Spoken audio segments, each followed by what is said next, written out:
Video ini menampilkan praktik pembelajaran Deep Learning mata pelajaran IPS kelas 8 di SMP Negeri 2 Kauman, Ponorogo. Saya mengajak siswa belajar mengenai sumber daya manusia secara menyenangkan, bermakna, berkesadaran, dan berbasis teknologi melalui problem-based learning. Kegiatan pembelajaran diawali dengan berdoa bersama dan menyiapkan alat tulis, agar siswa siap belajar dengan fokus.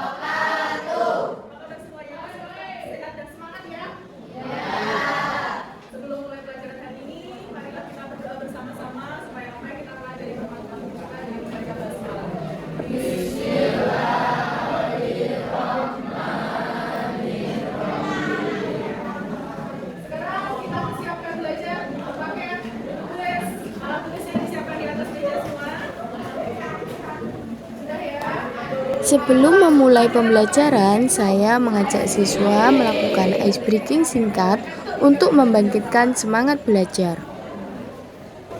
Sebelum kita belajar, mari fokuskan pikiran dari siapa aku.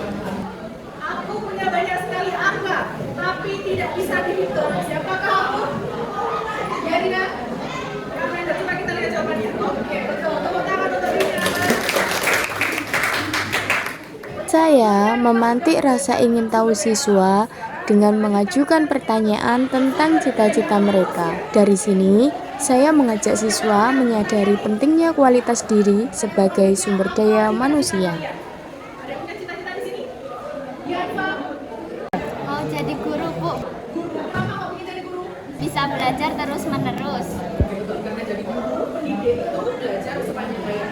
Luar biasa cita-citanya. Semoga terkabul ya. Kemudian, saya menyampaikan tujuan pembelajaran agar siswa memahami arah kegiatan hari ini, yaitu merancang upaya meningkatkan kualitas sumber daya manusia Indonesia. Saya mengajak siswa untuk mengamati video tentang kondisi sumber daya manusia di Indonesia agar siswa dapat memahami masalah nyata yang sedang terjadi. Manusia yang rendah. Dapat dilihat, Indonesia menduduki peringkat 47 dari 64 negara dalam sektor sumber daya manusia. Ini lebih tinggi dari Brazil, India, bahkan Argentina. Tetapi, kenapa masih banyak dari kita yang mengatakan Indonesia SDM rendah? Di Indonesia, sumber daya manusia menghadapi beberapa tantangan. Menurut BKKBN, dari 274 juta manusia Indonesia, terdapat 82 juta yang cenderung memiliki SDM rendah. Kenapa ini bisa terjadi? Hal ini bisa disebabkan oleh beberapa faktor, seperti kurangnya pemerataan pendidikan yang layak, kurangnya perhatian terhadap makanan yang bergizi, faktor ekonomi, serta kurangnya perhatian pemerintah dalam pembangunan SDM di Indonesia. Namun, mari kita lihat sisi lain dari permasalahan ini.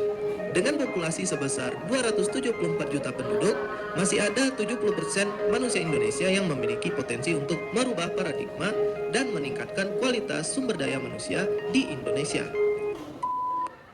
Bagaimana caranya? Peran kita semua sangatlah penting dalam membawa perubahan.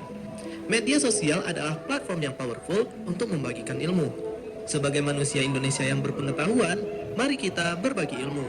Meskipun ilmu kita tidak seberapa, kita dapat membagikannya dengan membuat konten video edukatif yang kreatif.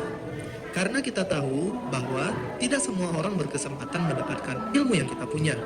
Dengan begitu, diharapkan media sosial Indonesia akan dipenuhi dengan konten yang positif dan edukatif.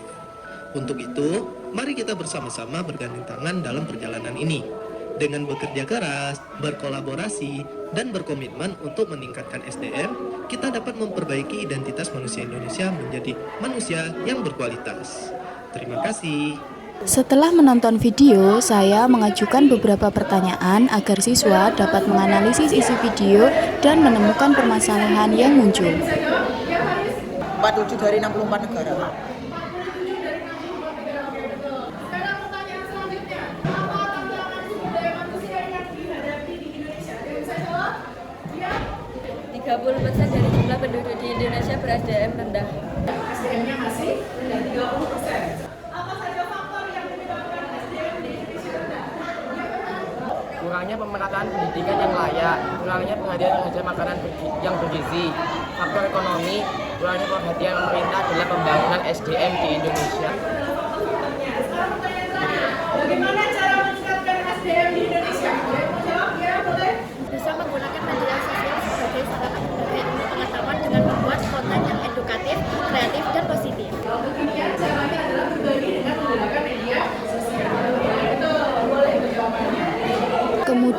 saya membagi siswa menjadi beberapa kelompok dan menugaskan mereka membuat poster digital di Canva yang menggambarkan hubungan antara pendidikan, pekerjaan, dan gaji yang diterima.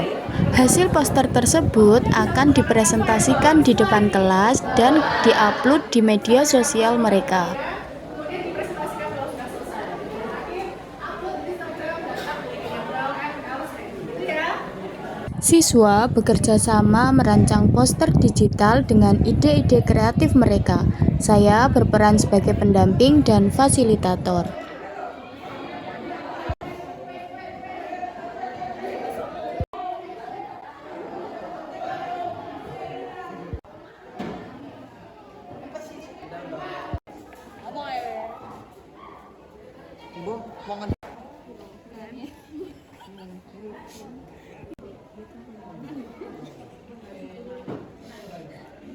Setelah selesai, hasil poster dikirimkan ke saya untuk dipresentasikan. Oke, boleh silahkan dikirim ke Buel, nanti Buel tampilkan di layar. Silahkan. Setiap kelompok mempresentasikan hasil karyanya di depan kelas. Saya menayangkan poster digital mereka di layar agar semua siswa dapat mengamati dan memberikan tanggapan.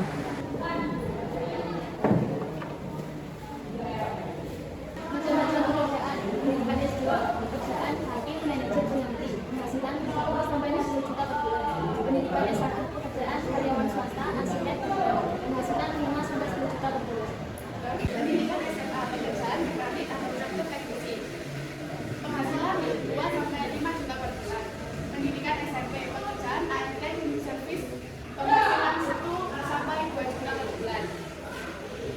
Pendidikan SD, pekerjaan bangunan, rumah, penghasilan 50 sampai 100 ribu per hari. Pendidikan taman SD, pekerjaan nelayan, pendidikan petani, penghasilan 3 Dari presentasi teman kalian, adakah yang mau ditanyakan? Saya mau tanya, apa itu Casper? Sebelumnya ada yang tanya yang untuk pendidikan SMA, apa itu pekerjaan Casper? Silakan masing-masing menjawab apa itu Casper. Casper adalah asisten menata rambut. Asisten menata rambut. Jadi di salon itu ada asistennya, oke ya? Presentasi dari salah satu kelompok. Setelah ini mungkin bisa digantikan dengan kelompok lain. Jangan lupa poster yang sudah kalian bikin diupload di Instagram dan Twitter. Tepuk tangan untuk teman yang sudah mempresentasikan jawabannya.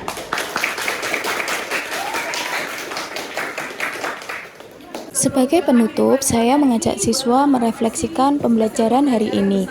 Mereka menyadari bahwa pendidikan dan kerja keras adalah kunci untuk mewujudkan cita-cita. Mulai hari ini untuk meningkatkan kualitas diri kalian sendiri. Ada yang mau menjawab? Saya Bu, lebih giat belajar dan sekolah sini mungkin Bu. Mengurangi main game, Bu. Penerapan pembelajaran mendalam membuat siswa menjadi lebih aktif, kritis, dan kreatif.